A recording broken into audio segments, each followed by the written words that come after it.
Alright, so boom, you know the vibes. Back here again with Chiefin on YouTube, and today I've got some FM20 content for you.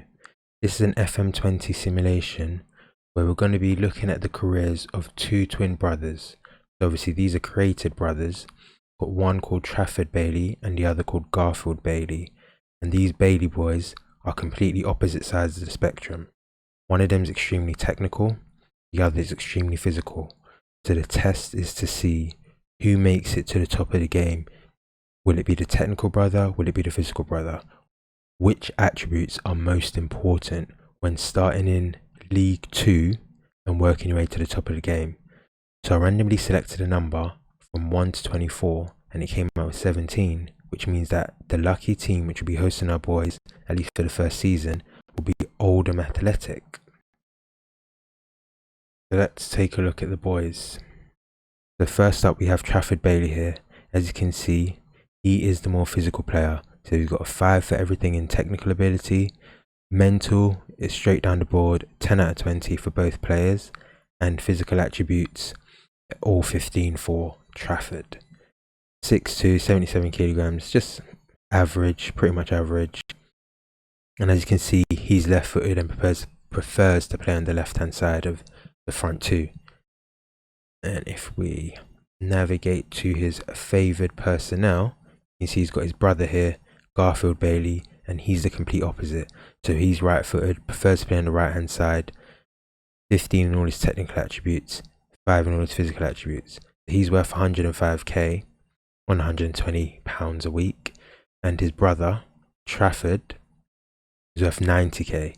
So straight away you can see that the technical skills are more highly favoured in terms of value to the world, I guess. But I have a sneaky feeling that in the first season at least, Trafford might enjoy it more just because those physical stats going up against big grown men, he's going to have it easier than his brother. So looking at Oldham, as you can see here, reputation of 2, professional, founded in 1895, finished 14th last season, so they're middle of the table team. Let's see if the boys can do any good for them and shoot them up and potentially win them promotion. So what we're going to do is simulate 5-year intervals and then check on how things are going.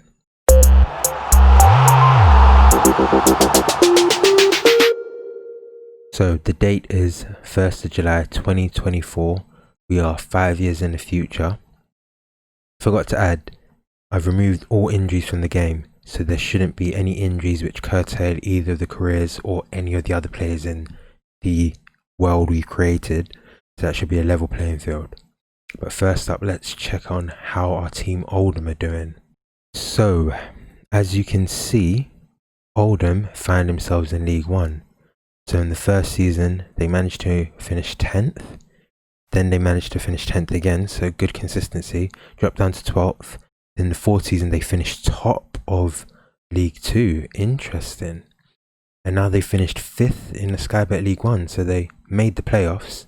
Obviously lost in the playoffs. But as you can see here, captain, vice captain, key player, they aren't any of our boys. So let's have a look-see and see if our boys are still at Oldham or if they've moved on.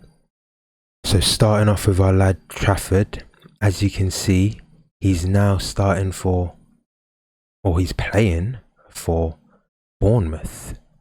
He's on 130k a week. He is getting the absolute bag. And for some reason, he's an accomplished right wing back. Okay. And as you can see here, his technical skills, they've not really increased a great deal. I think his dribbling's done quite well. That's gone up 6 points. But the max anything else has gone up is usually 2 or 3, 4. Actually about average of 4. So that's not too bad. But you can see here his physical has gone through the roof. Everything's in green now. Most of them are 18s. Got 116 natural fitness, but I guess it's quite hard to keep improving your natural fitness.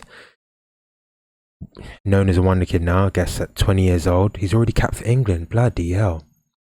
And he scored 12 and 17 for the under 21 England team. He's worth 49 million. Yo, okay. Crazy. Let's have a look at his career stats. So you can see in his first season, he only stayed at Oldham for a season, scored 5 and 15, and 30 and 33 in the lower leagues in the under 18s, and 1 and 1 in the cup. So 6 goals in 9 starts and 8 sub appearances for a 16-year-old is quite amazing. Earned his move to Bournemouth in the first season for 5.75 million. That's the one. Got a sub appearance at 17 years old. And again, 30 goals in 37 games, or 37 starts and 6 sub appearances in the lower leagues. He's just way too good, way too strong, way too physical for the lower leagues. Second season, got his first goal in the league, so first Premier League goals. Again, 23 goals in 36 games. And now he's got 8 goals in 28 games. So he actually started 28 games in his 4th season. So he would have been 18, 19 then. 8 goals, 28 games. That's not bad at all. 13 goals in all competitions and 40 starts and 13 sub appearances. Then last season, his 19th to 20th year, that's when he's really come into his own. 14 goals in 38 games. He's now pretty much a leading man for Bournemouth. He's getting them the goals they need, and they're obviously still in the Premiership, so they're doing well. They're surviving. So let's see now some of the milestones he's got. So 2019 first senior club goal, senior club debut. They won the EFL Youth Alliance, Oldham under 18s. Moved to Bournemouth. Then, of course, buoyed by his goals, they won the Under 18 Professional Development League. Then he won the EFL Youth Alliance with Under 18s. Moved up again, shot the Under 23s to the Under 23 Professional Development League. Then they won the Europa Conference League. This is the new European competition. Pretty much, I guess, a reformat of the old Cup Winners' Cup, if you remember it. But Bournemouth won that. And this year, he made his international debut against Turkey and scored his first international goal versus Serbia. So it's only this year he started for England, but he was definitely tearing up at under 21s. So awards, he won a couple of Team of the Weeks, or won a Team of the Week, won a Player of the Month in Oldham's Best 11, in Bournemouth's Best 11, Premier League Team of the Week, overall Best 11. And yeah, he's always in the best 11 pretty much. Competitions. We've pretty much run through the competitions. Oh, we got a runners-up medal in the FA Youth Cup Challenge. Runners-up for the England Under-19s. First Under-21 international cap at age 18. Quite good. Oh, Community Shield runners-up. Did they? How did Bournemouth get to the Community Shield? Did they finish second in the league? Did they win the FA Cup? Or what? Okay, no. We'll check on that in a second, where Bournemouth have been finishing. Only the one deal, and as you can see, it was signed for 2.2, could be rising to 5.75, and he's definitely hit all those milestones.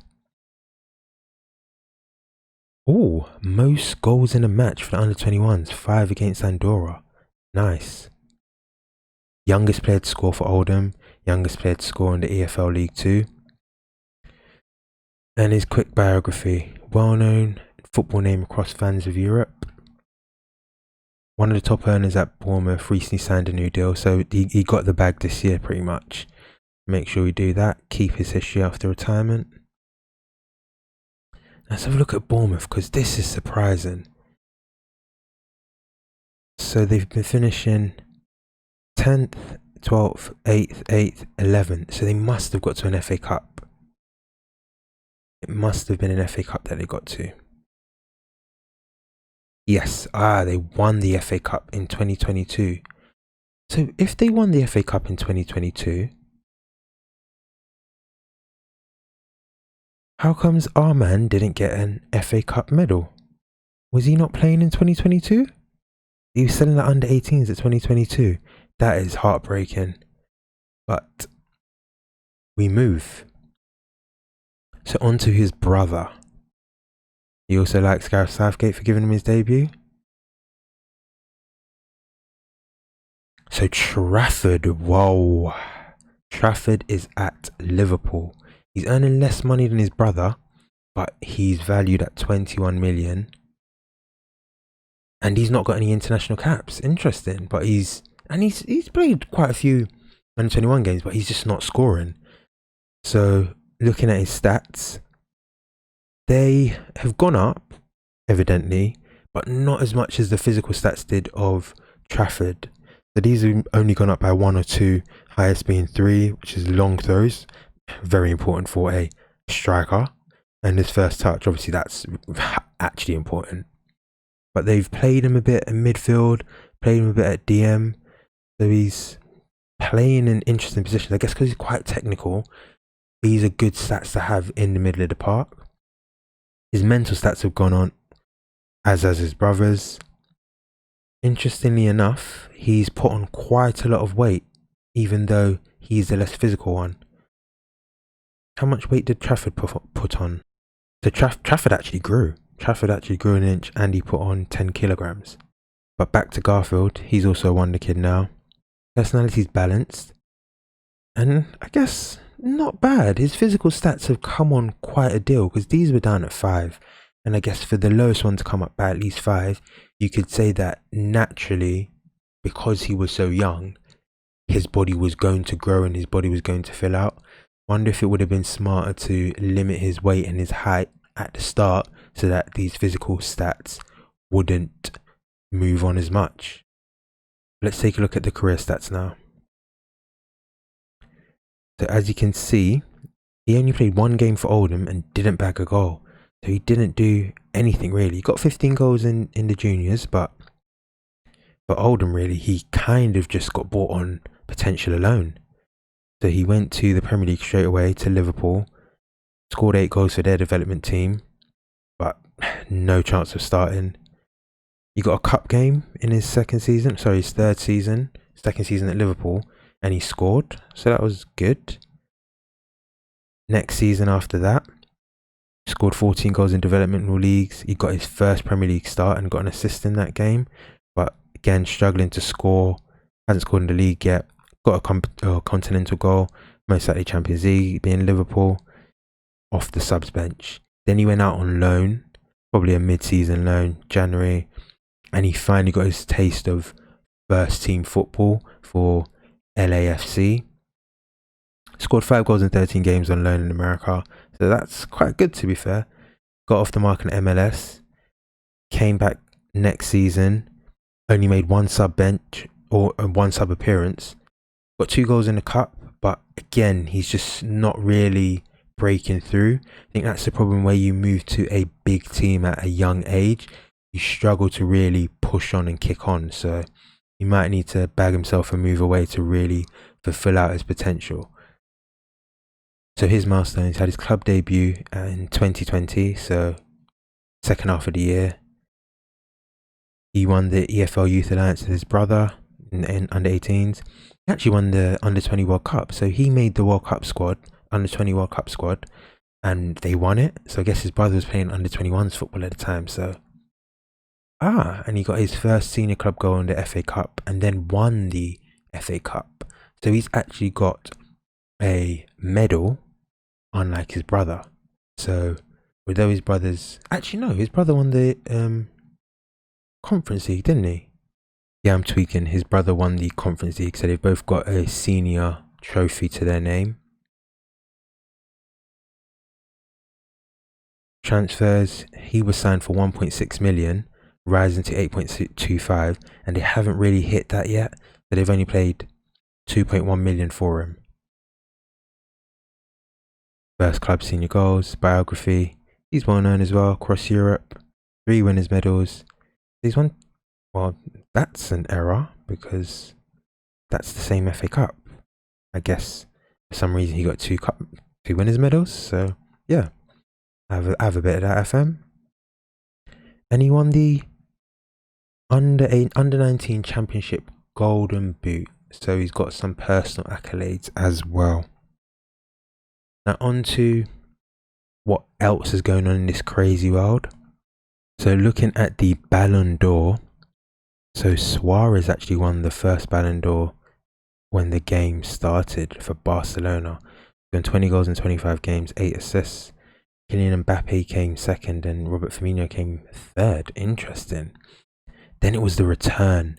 35 years old, Ronaldo winning again. Firmino coming second. Firmino's doing very, very well in this game, it seems. And Messi, guess it's always going to be weighted towards the Premiership because this is the main league being focused on. But again, Ronaldo wins the Ballon d'Or in 2021 at 36 years old. Messi comes second. Mbappe third. Then Romelu Lukaku, out of nowhere, signs for Chelsea again and wins the Ballon d'Or, scoring 37 goals in 46 games. Messi, again, 35 years old, second place. And Mane rounding out the top three. And this year, the Golden Boy, Star Boy, finally makes it. Kylian Mbappe wins the Ballon d'Or at 25 years old. And Harry Kane, who's moved to Liverpool, which would be definitely stunting Garfield's growth, wins second place, and Antoine Griezmann is in third place.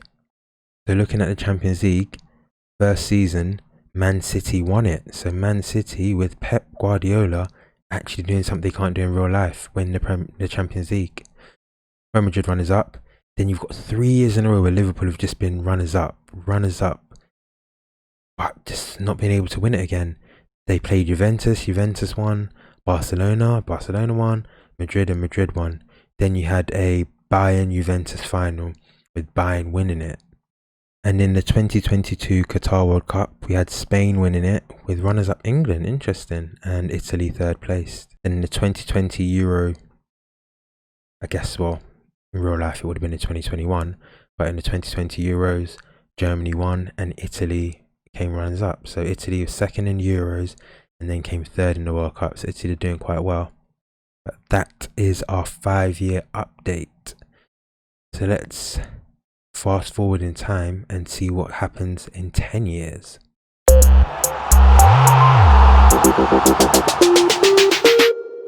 the date is 1st of July 2029. We are 10 years from the start of our experiment. Let's have a look at our boys. So Trafford Bailey has found his way to Manchester City. Okay, there is a lot to dissect here. At 25 years old, he's played 57 times for England and scored 49 goals on 350k a week. So he is getting the absolute bag. And he's worth 89 million. He's learnt some player traits. He likes to knock the ball past his opponent, beat the offside trap, move into the channels, and doesn't dive into tackles.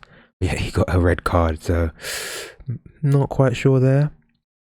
And he's now an elite striker, which is a world-class striker. His personality has improved to fairly professional. So we're looking at the stats. Technical-wise, he's come on quite a lot now. He's come on quite a lot, and all the things he needs, they've come on quite a lot. Things he doesn't quite need, they've not really improved a great deal. But mentally, his composure is amazing. That's gone from 10 to 20. Off the ball is incredible. Vision's incredible. Concentration, insane. Decision making, seems to always make the right decision. Played in quite a few different positions. Obviously, he learnt the wing back, I guess, over his time at Oldham and Bournemouth. But now Man City have just been playing all across the front, really. And his physical stats have maintained. He's maintained his physical stats. He's put on a little bit more weight now as well, and he's stayed the same height. So career stats wise, so it was in January, it seems, of 2024, the season we left him. He'd scored 4 goals in 20 games for Bournemouth, 5 and 4 in the Cup, and Man City said, no, we need him. Don't know what went on, did someone retire? But he went for 112 million. That is insane, all up front. Ooh. Wow. And scored 10 goals in 18 games. So he literally grabbed the ball by the horns and became the man. Next season, 17 and 36, 27 and 57 or 59 all competitions, 19 goals in the league in 37 games, 27 and 57 in all competitions, 17 and 36 and 27 and 51 all competitions, then 22 and 38, amazing return, and 29 and 58 all competitions. So he is literally at the top of his game. Milestones, has he won anything for City? Yeah, he's won quite a lot. So I think this is where we left him. He won the Carabao Cup, which Man City seem to win every year. So he's won that twice. Won the Premier League in 2028, and he won the Champions League, so he won a double. Then they won the Super Cup the following year, Carabao Cup again. So he's a Carabao Cup specialist now, but he's literally won everything in the English game except for the FA Cup. That's eluded him so far. But interestingly, nothing for England. Is that because England haven't been doing well, or has he not been? I mean, he's been scoring for England, so he's definitely in the team. So he just can't propel them to victory. Awards, has he won any golden boots? He's in Man City's best 11, some best 11 teams. Third placed forward of the year, PFA team of the year when they won the league. Golden boot runner up last year, but no, he's not won a golden boot yet. Competitions we've run through, transfers we've run through. He's actually been named England captain. Interesting. So last year he was named England captain, and he's been named Man City vice captain as well now. And he's broke a couple records for Man City. So record for most goals scored in the season with 29 goals in the league. Now he's truly one of football's global superstars.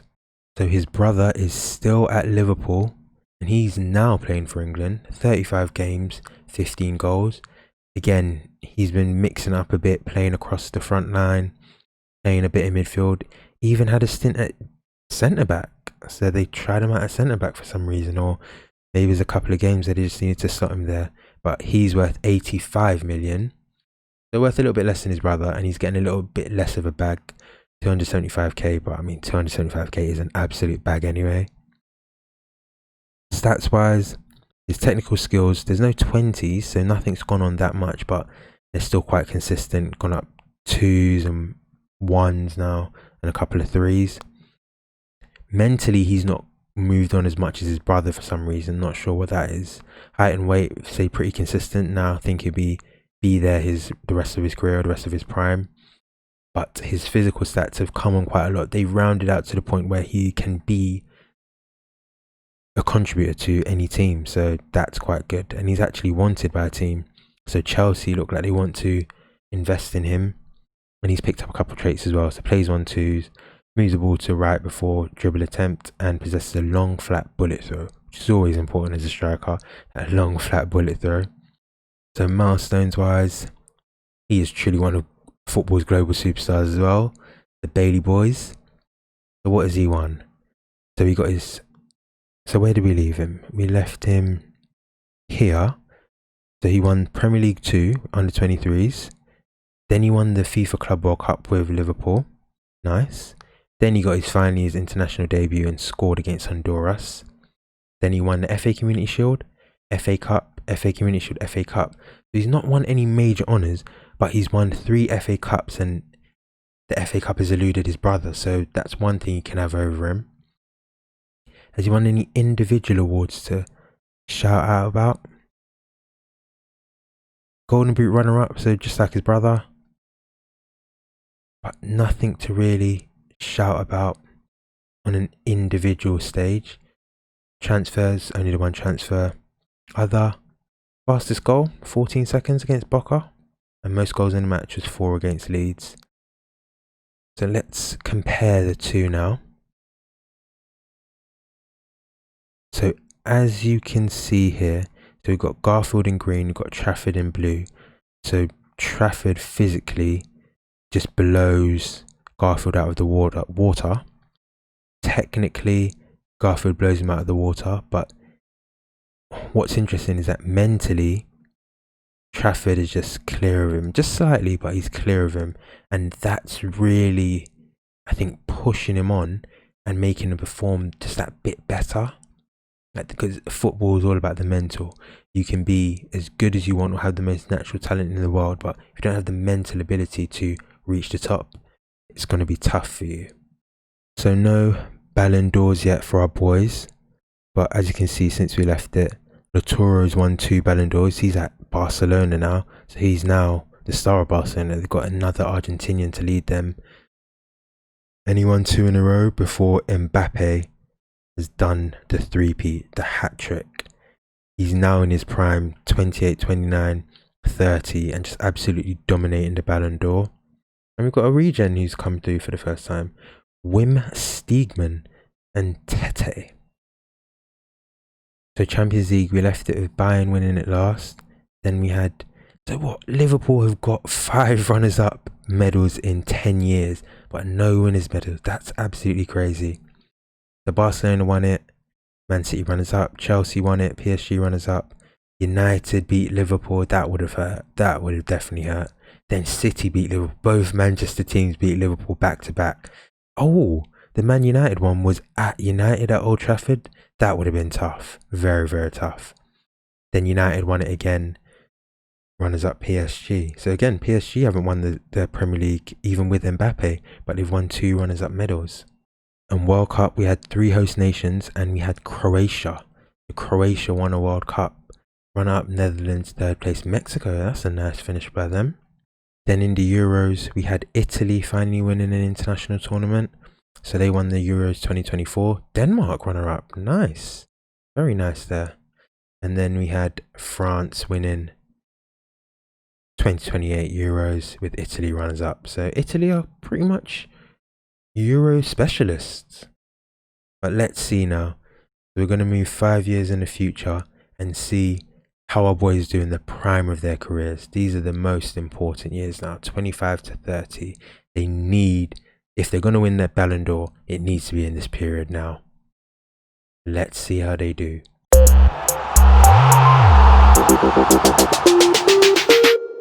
So the date is 1st of July 2034.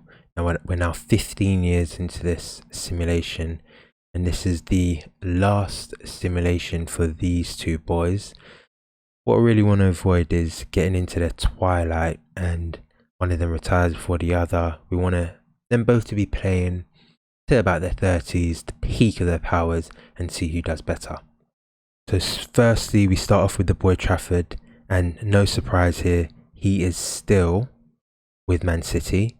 We're 75 million now, so slightly come down a bit, and still getting the bag at 350 a week. Now played 122 games for England, or 97 goals. He's just a absolute bagsman. So literally, it seems as though because he's so physical, he's so fast, he's got so much balance, he's getting into the right positions. And although his finishing, dribbling started off as 5s, he could work on them because he got so much practice. And yeah, he's now a legendary striker. He's professional. And he's definitely not going to remain in football after his playing career is finished. I had a bit of a part to play in that. So career stats rise. Wow, he's done really, really well. So let's see where we left him. I think this is the season we left him. Yeah. So he scored 35 goals in 62 games, all competitions, 25 and 35 in the league. Then he had a couple of down seasons, by his standards anyway. 19 goals in 38 games. That's a goal every other game though. That's what you need. 30 in 61 all competitions. Then again 19 in 35 games. 25 in 49 all competitions. 20 goals in 38 games last season before last. 32 in 60 all competitions. Then 30 goals in 38 games. Absolutely ripped the league to pieces. 42 and 56 all competitions. Let's look at the landmarks here. What has he won? What has he won? So they won the Carabao Cup again. Absolute Carabao Cup specialist.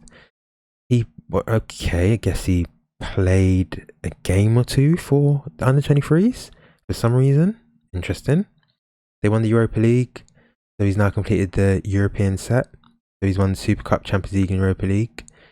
Super Cup again, Carabao Cup again, FA Cup again, but he's not won the Premier League. He's only won the 1 Premier League. So interesting. We need to see who's been winning the Premier League because it's not really been Liverpool. They've only won 1. So who has been stealing these Premier League titles? The awards, he won the Golden Boot in the Premier League, and he also won the Golden Shoe. Player of the Season, Europa League. Got any Player of the Years? PFA Player of the Year this year and Football of the Year. As you can see, no Ballon d'Ors. No, he won that before. Yeah. No, he hadn't. Club World Cup top goal scorer, but didn't actually win the Club World Cup. But no Ballon d'Ors. I'm surprised at that. I'm really surprised at that. So this year he won the... stripped of Man City captaincy. That's interesting. Wonder what happened there. But he was named England captain. But he's Man City vice captain. And 42 goals in a season. Broke the record. A record that he set with 35 earlier. Broke the record for highest average appearance. 8.89 in 10 games. Wow. Wow-wee. But again, nothing for England either. England have two of the best strikers in the world, but they can't put it all together. Let's look at his final biography. Man City icon Trafford Bailey truly one of the world's football's global superstars. If you want to read all of it, pause the video and you can read it. Now on to his brother, who's still at Liverpool. So I'm a bit disappointed that none of them got to move around quite a lot. They both got signed up by big teams and sort of stuck it out. As you can see, he's played 91 times for England and scored 60 goals. Worth 96 million, so he's worth more than his brother. And he's got a bit more money now, 300k a week, but still earning a little bit less than his brother. As you can see, the technical attributes, they started off at 15s, but none of them really hit the heights of the 20s like the physical attributes did. But looking at this, his agility and balance, all of these started at 5s, remember. To be able to go up 13 points is absolutely incredible. So it seems as though in the game, physically, you can always improve. And I guess that does kind of make sense, where the technical ability, yes, you can work on it and they can go up a little bit. You're really blessed with the talent, technically or not. But physically, you can just hit the gym. Like, think about Ronaldo when he first moved to Man United. He was a scrawny kid, good winger, but he really redefined his body, and now he is an elite striker. Will go down as a legend, just like these two. And as you can see, personality, he only got to fairly professional. He didn't really get to professional. But let's have a look at his career stats. So we would have left him here. So now he's finally starting for Liverpool properly. But he's not really hit the heights. He's not scoring as much goals as his brother, even though he's a better finisher. I guess he's not able to get into the positions as easily. He's not able to break the lines or break the offside trap. But 28 goals in 55 games. Then 25 in 51. 22 in 53. 23 in 49. 22 in 57. So he's still very good. And he's contributing, but it's just not as good as his brother, who was just a physical player. So landmarks for Liverpool. Oh, there we go. That's what I like to see.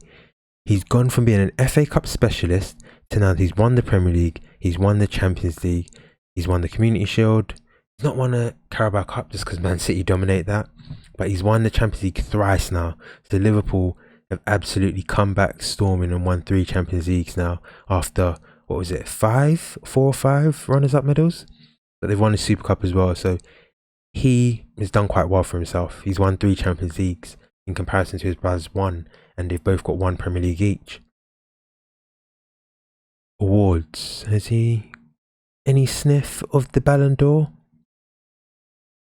So he's named in the Team of the Year for 2032, but no sniff at the Ballon d'Or, unfortunately. So neither of our players got the Ballon d'Or. So we actually broke the record for goals for England in a season with 19. So even though his brother's absolutely dominating the goal scoring charts for England, he's doing quite well. And this is just last season, so he could potentially in the future go on to pass his brother's record, especially seeing as though his brother physically, you'd expect him to start declining. So again, he's truly one of world football's global superstars. If you want to read his biography in full, pause the video. Let's compare the two now. So when it's all said and done, attributes wise, as you can see, for Garfield, he's absolutely dominating, average of 17 to 11 in the technical side of the game, starting off at 15 and started off at 5, so he's gone up by 2, he's gone up by 6. Physical side, as you can see, this is what surprised me the most. I think for Garfield, he made up a deficit of 10 and reached where Trafford started, but Trafford moved on 3. But there's just so much more that he made up that it helped him, but then Trafford still dominated goal scoring, and that's the beauty of simulations. You never know what's going to happen. And mentally, although they started off on the same page, Trafford sort of edged it. I guess the game dictates where these stats fill out and go, because I did give both of them the potential to be absolute worldies, up to 199 potential ability, but the game's just dictated where these have gone. So positioning and role, both of them have developed their weaker foot, which would have started out as weak, to reasonable, and pretty much they all play across the front line, because obviously they went to big clubs when they were young, so they had to get in where they fit in pretty much and play wherever the team wanted them to. But as you can see, Garfield is a bit more versatile, being able to play down the middle, and Trafford with his random right wing back. So onto the Ballon d'Or, which all of them failed to win. So after Kylian Mbappe's three-peat, we now had regens dominating. So we had a Lionel Bourgeois. He's won it twice in a row. Mbappe got second and third. Wim Steegman, we'd seen him before. He's doing well. Marcus Heigl, again, Mbappe still sticking around, but at 33 now he's getting on, and these regens are just dominating. Bourgeois. If you know the pronunciation, write down in the comments. But he's come on again and won his third in a row. Then Rodolub Babic, the Bosnian, he's come on, added to all regen lineup. The Champions League, we had, so after Man United beat PSG, we had another United Liverpool final. That's absolutely insane. And Liverpool lost again. That would have hurt. Then they came back with a vengeance though, beating Chelsea in next year, then beating Barcelona, so they won twice in a row. And United come back and beat Barcelona the year after that. United have won 4 over the course of this, and that's the most. Yeah, they've won the most Champions Leagues over the course of this video, backed by Bourgeois and Wim Steg. Then Liverpool came back and beat Leicester. The Leicester are runners up in the Champions League, so I guess they've made good investment and continued upward trajectory from where they are in real life to go on to be successful in the Champions League 15 years down the line. So looking at the Premier League, as you can see, it's pretty much been dominated by Man United. So the first season Liverpool won and they went back to back. Chelsea have won a few times, Liverpool won again, but then it's been United domination, so pretty much back to the Fergie days. City, that was the one that we won with Trafford, then again the one we won with Garfield. But other than that, Man United have absolutely dominated the league. It is the Fergie days reinvented. So in the final World Cup of this journey, Argentina finally made it back to the top of the pile after Messi'd gone, but they had that it might have been Laturo who led them to that. And the Euros, France went back to back, and this is the closest England came to winning. So the boys, Trafford and Bailey, couldn't quite get over the line. So looking at the England team, Trafford and Garfield, although they're among the top players, they're not actually the top players, interestingly enough. Got a couple of guys who are a little bit better than them, but they do play together. Garfield out wide and Trafford up front. Guess it'd be a lot better if they just played them up front, one on the left, one on the right, but hey, I'm not the manager here, I'm just an interested viewer. And the final world rankings, you can see, dominated pretty much by the same teams. Cote d'Ivoire made a rise to 11th, Denmark to 10th, but pretty much the regulars in and around the top 10. But that is it for this video, guys. I hope you enjoyed the career simulation of the two striker brothers, twin set, the Bailey boys. Like this video if you want to see more content like this, and we're going to be doing a lot more simulations and a lot more tests similar to this, and see what the world of FM and the simulations give us. But housekeeping rules: like this video, subscribe to the channel, and share with all your friends if you enjoy the content. And if you have anything you want to see while I'm going through these simulations, just drop a comment down below. If there's anything you want to see, like any particular players you want me to keep an eye on, or any particular managers you want to see how they do, yeah, drop a comment below and I'll make sure to include them in future videos. Thanks guys, peace.